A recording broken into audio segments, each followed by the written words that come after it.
Hey, my people. Pasuma Alabi say he no go fit leave Mide Martins for Afeez. Hi guys, welcome back to Mama SOJ vlog. How you guys doing? My name is Mama SOJ. If you are new here, you are welcome. And if you are a returning subscriber, God bless you as you always come back to watch my video.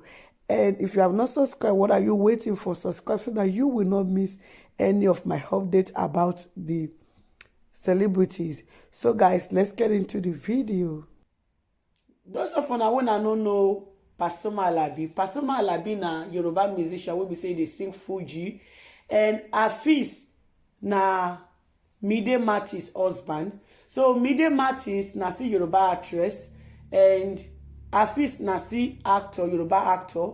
So Afeez come outside last time say rumor dey go say Pasuma Alabi dey date Mide Martins. Say anywhere where Pasuma Alabi dey, Mide Martins dey like to dey there. Say any movie wey be say Mide Martins wan shoot, he go like make he put Pasuma Alabi. So Afeez come talk say enough is enough. Say make he dey choose other actor, make he no dey choose only Pasuma Alabi. Say no be only that Pasuma Alabi go make the film. Say other actors dey say enough. So Mide Martins say no. Now Pasuma Afeez come talk say now be say Mide Martins dey date Pasuma Alabi. Say sometime like this Mide Martins go comot for house, he go talk say they go location go shoot movie. Say at the end of the day they go stay together with Pasuma. Now make am talk say he dey date Mide Martins. So Pasuma Alabi come talk say Mide Martins na get money by himself wey be say he take dey shoot the movie. Say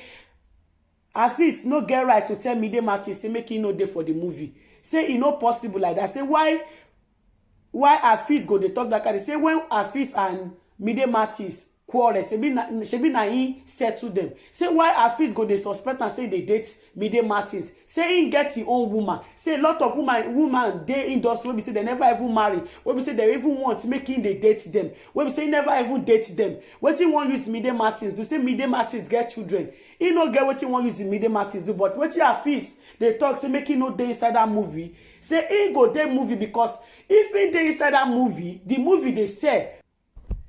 He say a lot of people, if they hear say Mide Martins, say a lot of Mide Martins fans, if they hear say Pasuma Alabi dey inside Mide Martins movie, say they go like to come cinema come watch the movie. Say a lot of people, say na because of Mide Martins they hear a name for that Nigeria. Say now they make Mide Martins movie. They say Mide Martins no go fit shoot movie without am. Say that one wey Afeez dey talk na im own pocket na e dey. Say Afeez na very jealous woman being. Say Afeez, any man wey dey act movie with Mide Martins, Afeez go dey jealous, Afeez go dey pop nose. He go talk say he dey friend, na so Mide Martins dey friend this one. Say no be the first time when Afeez go dey talk say people dey friend Mide Martins. Say he no be the first person. Say Afeez don do am to a lot of people. Now make a lot of producers no dey wan call Mide Martins for movie again. Wey be say Mide Martins come decided to dey do his own movie by himself. They shoot his own movie by himself. Say Afeez na very jealous person. Say Afeez no go fit stop in relationship with Mide Martins. Say because he take Mide Martins as his own sister. Say and all this talk where Afeez dey talk, he no go make am talk say he no go dey movie. He no go fit just let his own sister movie no dey sell. When be say go do movie, go use money to do movie. At the end of the movie no go where people no go watch am.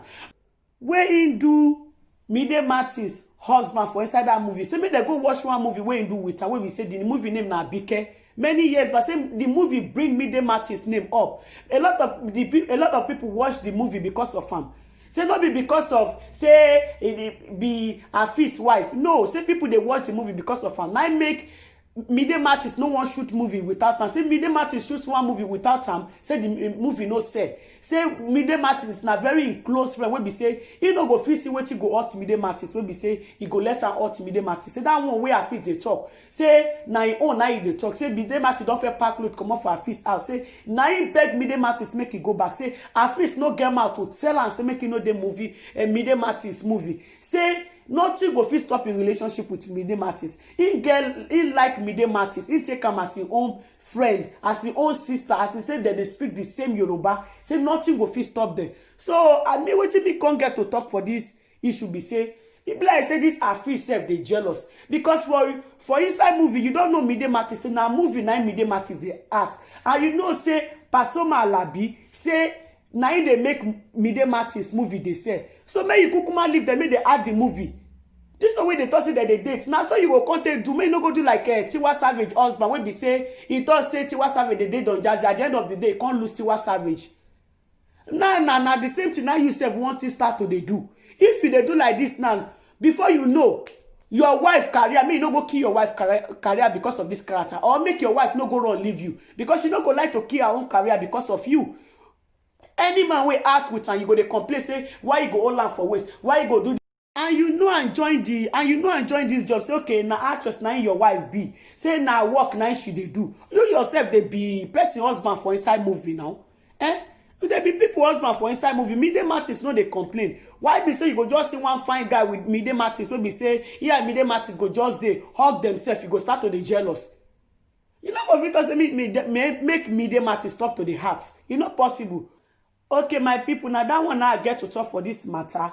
I beg, let me know wetin I think for the comment section, and if you never subscribe, make you subscribe so you no go miss any celebrities gist wey I dey upload. So I take care till I come on our way next time. On a bye bye. See you guys in my next video. Bye guys.